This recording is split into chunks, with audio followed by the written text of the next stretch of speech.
नमस्कार मित्रांनो, यशस्वी सुयश अँड मम या चॅनलमध्ये तुमचं स्वागत आहे. आफ्टर मॅरेज एक प्रेमकथा भाग 5 मध्ये आपण पाहणार आहे. काही अंतरावर पुढे गेल्यावर थोडा सुनसान रस्ता होता. त्या एरियात लोकवस्ती पण कमी होती. दुपारची वेळ असल्यामुळे वाहने कमी होती. तिची गाडी अशा एका वळणावर आली जिथे तिला रस्त्याच्या मधोमध 2 गाड्या रस्ता आडून उभ्या दिसल्या. तिने पटकन ब्रेक लावला. तिने थोडं थांबून मागे पुढे पाहिलं. कुणीच दिसत नव्हतं. त्या गाड्यामध्येच असल्यामुळे तिला पण पुढे जाता येत नव्हते. तिने बराच वेळ हॉर्न पण वाजवला, पण तिकडे कोणी दिसत नव्हतं. 5-10 मिनिटे वेट करून ती गाडीतून बाहेर आली. त्याबरोबर पाठीमागून कुणीतरी येऊन तिच्या तोंडावर हात दाबून धरून तिला गाडीत ढकललं. ती आरडाओरड करत होती, पण त्या गाडीतून तिचा आवाज बाहेर पडत नव्हता. कोण आहात तुम्ही? मला कुठे घेऊन निघालात? सोडा मला, मला सोडा म्हणून ती ओरडत होती, पण त्या लोकांच्या कानात तिचं बोलणं शिरत नव्हतं. ती आरडाओरड करत होती, सोडा म्हणून त्याच्यासमोर हात जोडत होती. आता तिचे डोळे वाहू लागले. ती मला सोडा म्हणून त्याच्या विनवण्या करत होती, पण त्या निराधाराने पैकी एकालाही तिच्यावर दया येत नव्हती. तुम्हाला ठाऊक नाही माझा नवरा कोण आहे? त्याला जर समजलं ना तर तो तुमचा जीव घेईल. ती डोळ्यातले अश्रू पुसत त्यांना ठणकावून म्हणाली. पण ते निर्लज्ज लोक एकमेकाकडे पाहून हसत होते. मी काय बिघडवलं तुमचं? मला कुठे घेऊन निघालात? प्लीज सोडा ना म्हणून ती गाडीतून बाहेर पडण्याचा प्रयत्न करत होती. सुटकेसाठी धडपड करत होती. तिने ही परिस्थितीत प्रवीणला फोन लावला, पण तो बोलल्याप्रमाणे आता नेमकाच मीटिंगमध्ये होता. ती अजूनही त्या लोकांना सोडा, मला जाऊ द्या म्हणून विनवणी करत होती. पण तिचा आरडाओरड ऐकून ते लोक मोठमोठ्याने हसत होते. थोड्या वेळात त्यांनी एका ठिकाणी गाडी थांबविली. आतापर्यंत ओढून ओढून तिचा जीव घायाळ होऊन ती आत्ता बेशुद्ध झाली होती. त्या लोकांनी तिला गाडीतून बाहेर काढलं. शहरापासून थोडी दूर खूप दिवसापासून बंद पडलेली ती एक कंस्ट्रक्शन साईट होती. अशा ठिकाणी प्रेमची माणसं तिला घेऊन आली होती. जेलमध्ये बसून बसून त्याने चांगलेच कटकारस्थान रचला होता आणि या कटात भावेश सुलेमान आणि त्याचे गुंडे त्याच्या साथीला होतेच. त्याच जीवावर त्याने आज हा जीवघेणा खेळ रचला होता.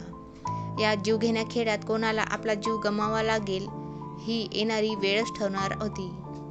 आज मात्र अलगदतेच्या जाळ्यात योगिता अडकली होती. तिच्याकडे प्रवीण त्याच्याच कामात व्यस्त होता.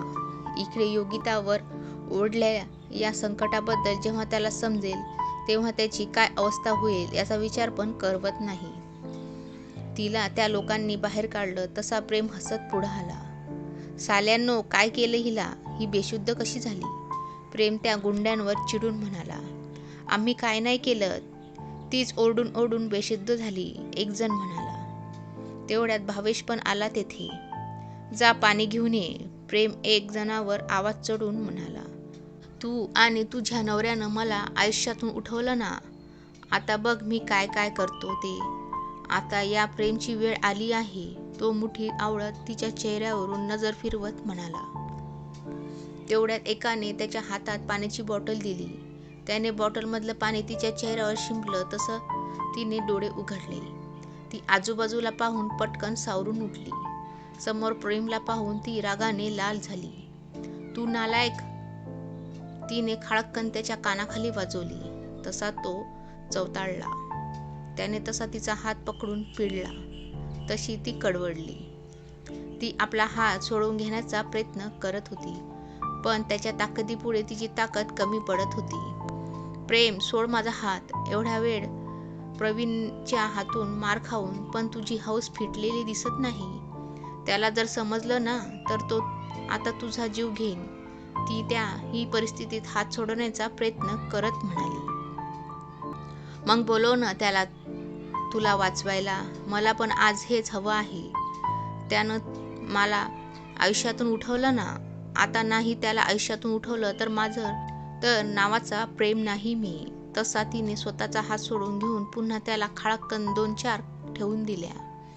त्याच्या बाबतीत अजूनही काही बोललास ना तर जीभ हासडून काढीन तुझी. ती नजर जळजळीत कटाक्ष टाकत म्हणाली, ए असे काय पाहते काय?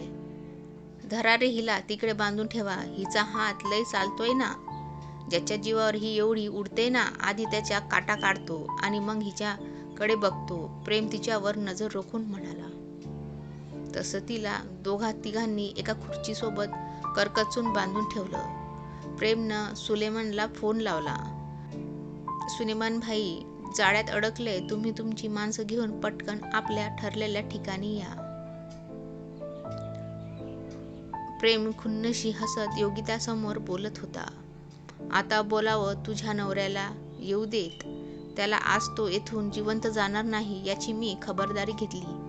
मला आत्तापर्यंत खूप त्रास दिलाय ना त्याने. आज त्याला जिवंत सोडणार नाही. प्रेम तिचा चेहऱ्यावर तिच्या डोळ्यात डोळे घालून म्हणाला. योगिताला आतापर्यंत कळून चुकलं होतं. याने प्रवीणसाठी सापळा रचला आहे. काही झाले तरी प्रवीण आत्ता इकडे येऊन चालणार नाही, ती मनात विचार करत होती.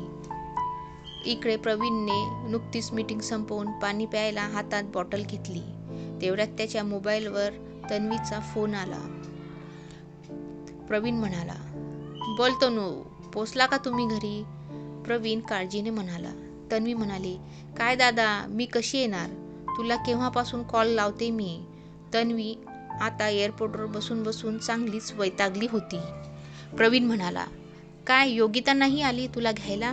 तो टेन्शनमध्ये येत म्हणाला. तन्वी म्हणाली, दादा काय बोलतोस तू? ती कशी येईल? तन्वी न समजून म्हणाली. प्रवीण म्हणाला, तनू ऐक, मी तुला काय सांगतो ते. तू आता टॅक्सी करून नीट घरी जा. मला आधी योगिताला कॉल करायला हवा. त्याने पटकन कॉल कट केला. लगेच त्याने योगिताला मोबाईलवर कॉल लावला. मोबाईल वाजून वाजून बंद झाला. तो पुन्हा तिला कॉल लावत होता. इकडे तिचा मोबाईल कारमध्ये पडला होता.